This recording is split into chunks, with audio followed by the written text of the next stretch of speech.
दोस्तों, क्या आपको पता है कि बिना सीमेंट के ताजमहल कैसे बनाया गया? जबकि आज तक तो बड़ी बड़ी बिल्डिंग्स और पुल वगैरह सीमेंट से ही बनते हैं और 100 सालों तक खड़े रहते हैं, लेकिन ताजमहल तो बिना सीमेंट के बनाया गया है। तो फिर कैसे वो करीब 350 सालों से इतनी मजबूती से खड़ा है? फिर चाहे कितना ही बड़ा भूचाल आ जाए, चाहे कोई भी नेचुरल डिजास्टर हो जाए, ताजमहल वहीं का वहीं खड़ा है। आखिर कैसे? और क्या आपको पता है कि उस समय ताजमहल कितने रुपयों में बनाया गया होगा? क्यों ताजमहल को यमुना नदी के किनारे बनाया गया? और साथ ही में आप ये भी जानोगे कि क्यों ताजमहल में आज तक लाइट्स नहीं लगाई गई। बस आप वीडियो के लास्ट तक हमारे साथ बने रहिए और नए यूज़र इस चैनल को सब्सक्राइब जरूर कर लेना।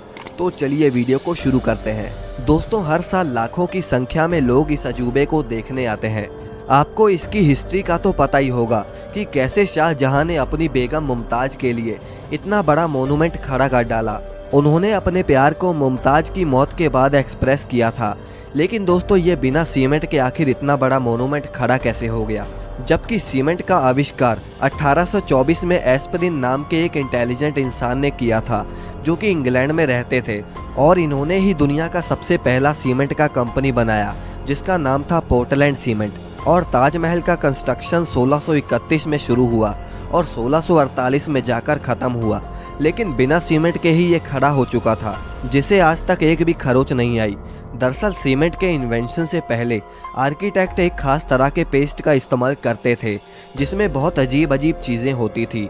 और अगर ताजमहल की कंस्ट्रक्शन की बात करें तो इसमें बहुत सारे सेमी प्रीशियस स्टोन्स जैसे कि अकीक, येमेनाइट, फिरोज़ा, लजवाड, मूंगा, सुलेमानी, लहसानिया, तमरा, ये सब पत्थर यूज़ होते थे, जो कि बहुत ही रेयर स्टोन्स थे।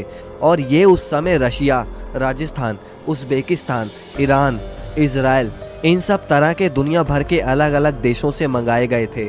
इसमें कुछ अल्ट्रा रेयर स्टोन्स भी यूज़ हुए थे, जैसे कि तिलाई, पाईजहार, अजूबा, नखोड़, जो कि इतने रेयर हैं कि पता नहीं शाहजहां ने इन्हें कैसे अरेंज किया होगा।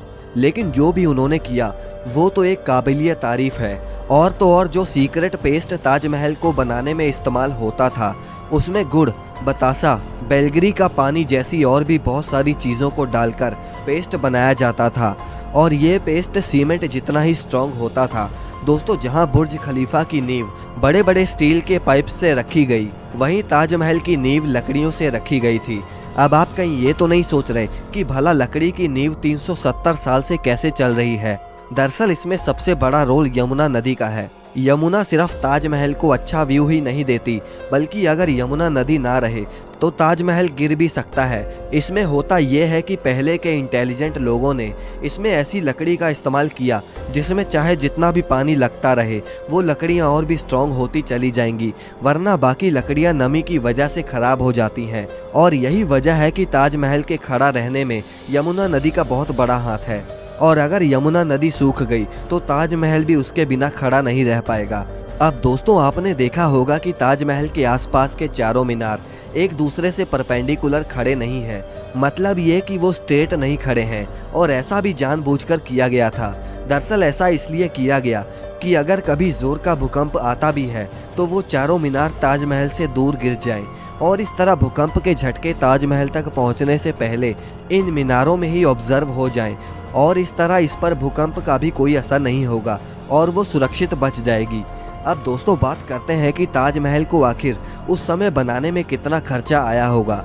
आप जानते हैं कि उस समय 1 रुपए की कीमत भी बहुत ज़्यादा होती थी, और अगर इन्फ्लेशन के हिसाब से देखें तो आज ताजमहल की कॉस्ट आती है अप्रॉक्स 1 से लेकर 2 बिलियन डॉलर्स, यानी करीब 8,000 करोड़ से लेकर 10,000 करोड़ तक इस मोनूमेंट को बनाने में खर्चा हुआ है।